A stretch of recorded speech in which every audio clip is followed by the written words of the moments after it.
చాలా బాగుంది. ఒక బ్యూటిఫుల్ లవ్ స్టోరీ. ఒక ఏంటంటే ఈ మధ్య కాలంలో ఒక మనకు ఎమోషనల్ రైడ్. ఈ సినిమా నిజంగా రియల్ స్టోరీస్ అందరూ తమిళ వాళ్ళు, మలయాళం వాళ్ళు తీస్తున్నారు. తెలుగు వాళ్ళు ఎందుకు తెలియదు. మీకు రీసెంట్ గా అమరన్ సినిమా చూసింటారు.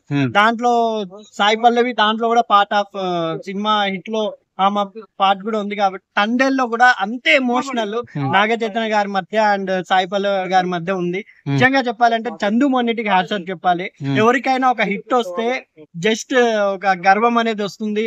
దాని తర్వాత పాన్ ఇండియా లెవెల్లోనే ఆలోచిస్తారు. కానీ మన మట్టి వాసన వైజాగ్ లో మత్స్యకారుల జీవితాల్లో రియల్ స్టోరీని ఆయన తీసుకొని నాగ చైతన్య గారితో 1 year నుండి ట్రావెల్.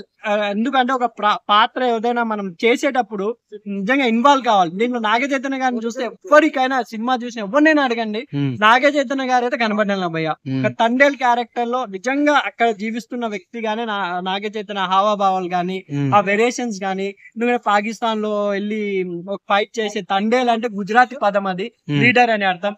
అక్కడ వెళ్ళి ఫైట్ చేసే నాయకుడుగా ఒక నాగ చైతన్య సాయి పల్లవిని ప్రేమించే తనుగా నిజంగా బుజ్జి తల్లి అనే సాంగ్ ని దేవిశ్రీ ప్రసాద్ గారు బ్యాక్గ్రౌండ్ మ్యూజిక్ గా చాలా బాగా ఎలివేట్ చేశారండి. నిజంగా లవ్ స్టోరీస్ కి అల్లు అర్జున్ గారు చెప్పినట్టు లవ్ స్టోరీస్ అంటేనే దేవిశ్రీ ప్రసాద్ గారు అన్నట్టు నిజంగా ఈ సినిమా దేవిశ్రీ ప్రసాద్ గారికి ఎంతో ఒక బూస్ట్ ఇచ్చింది అంటున్నా. ఎందుకంటే ఆ మ్యూజిక్ గాని మనము ఇప్పుడు యూట్యూబ్ లో చూసినా పెద్ద తెర మీద చూసినా చాలా బాగా అనిపిస్తుంది.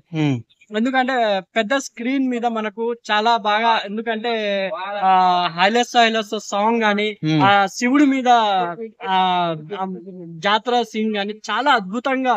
ఎందుకంటే థియేటర్స్ లో ఆ సాంగ్ కి డివిజనల్ సాంగ్స్ కి ఎగురుతా అన్న ఒక ఏదో రియల్ జాతర జరిగినట్టు ఫీల్ అవుతున్నారు జనాలు. ఎందుకంటే రియలిస్టిక్ కి దగ్గరున్న సినిమాలు తెలుగు ప్రేక్షకులు ఎప్పుడు ఆదరిస్తారనే ఉద్దేశంతో ఈ సినిమా కూడా నిజంగా అండి మామకి హిట్ వచ్చేసింది. ఇప్పుడు అల్లుడు కూడా కంపల్సరీ ఫిబ్రవరి మొత్తం ఆక్యుపై చేస్తారు. ఈ 14th రిలీజ్ అయ్యే సినిమాలు చూడాలి. ఏదైనా హిట్ టాక్ వస్తే తప్ప తండేల్ని ఆపలేరు. ఏది అన్ని ఒకవేళ హిట్ టాక్ రాకపోతే తండేల్ ఫిబ్రవరి మొత్తం హాలిడేస్ కూడా ఉన్నాయి. 10th క్లాస్ ఇంటర్ వీళ్ళు వచ్చేంత వరకు తండేలు ఆడుతుందని మనస్ఫూర్తిగా చెప్తున్నాను. నాకు దీంట్లో నచ్చింది దేశభక్తి ప్లస్ లవ్ స్టోరీ కనెక్ట్ చేసి అమరన్ ఎంత సక్సెస్ అయిందో, ఇలాగే దీంట్లో కూడా దేశభక్తి ప్లస్ లవ్ స్టోరీని కనెక్ట్ చేస్తూ అదే ఉన్న మత్స్యకారుల జీవితాల్లో నిజంగా రియలిస్టిక్ గా చూపించారు చందు మొండెటి. వాళ్ళు కూడా చెప్పడం జరిగింది, రియల్ సముద్రంలో కూడా ఫైట్ అది ఇంటర్వెల్ బ్యాక్ తర్వాత ఉంటుంది కదా ఒక పెద్ద ఫైట్, అది కూడా చాలా బాగుందని నా అభిప్రాయం. పాకిస్తాన్ జైల్లో మన ఇండియాని అవమానించినట్టుగా చూపించారని నేను విన్నాను.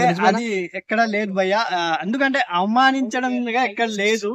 ఒకవేళ వాళ్ళు చేసిన అది ఇండియా అక్కడ జైల్లో వెళ్ళి ఫైట్ సీన్ అయితే ఒకటి ఉంది. మన జెండాని ఇలా పట్టుకొని చేస్తారు నాగ చైతన్య గారు. సూపర్ అనిపించింది. ఫైట్లలో రిథమ్ చూపించారు, దీంట్లో సాంగ్స్ లో కూడా రిథమ్ చూపించారు. నిజంగా నాగ చైతన్య గారి డెడికేషన్ కి ఈ రోజు ఆల్ తెలుగు రాష్ట్రాల ప్రజలు ఎంత బాగా అభినందించారంటే, ఆయన నిన్న మాట్లాడుతూ సక్సెస్ అనే మాట విని చాలా రోజులు అయిందని చెప్పడం జరిగింది. నిజంగా తండేల్ మూవీ ఒక నాగ చైతన్య గారి కెరీర్లోనే కాదు, చందు మొండెటి కెరీర్లో కూడా ఒక మైల్ స్టోన్. ఇప్పుడు మనము 100 days అలా 100 years అలా ఫంక్షన్ చేసుకుంటే తెలుగు సినిమాల్లో తండేల్ గురించి కూడా కంపల్సరీ మాట్లాడతారని నా ఉద్దేశం. ఎన్ని కోట్లు వచ్చేస్తుందండి? కోట్లు పక్కన పెడితే నాగ చైతన్య అండ్ సాయి పల్లవి యాక్షన్ కి కంపల్సరీ నేషనల్ అవార్డు పక్కన పెడితే ఫిలింఫేర్ అవార్డు అయినా కంపల్సరీ వస్తుందని నా అభిప్రాయం. రేటింగ్ ఎంత ఇస్తారు మీరు? రేటింగ్ అయితే నేను 3.5 ఇస్తాను భయ్య. Okay, thank you bro.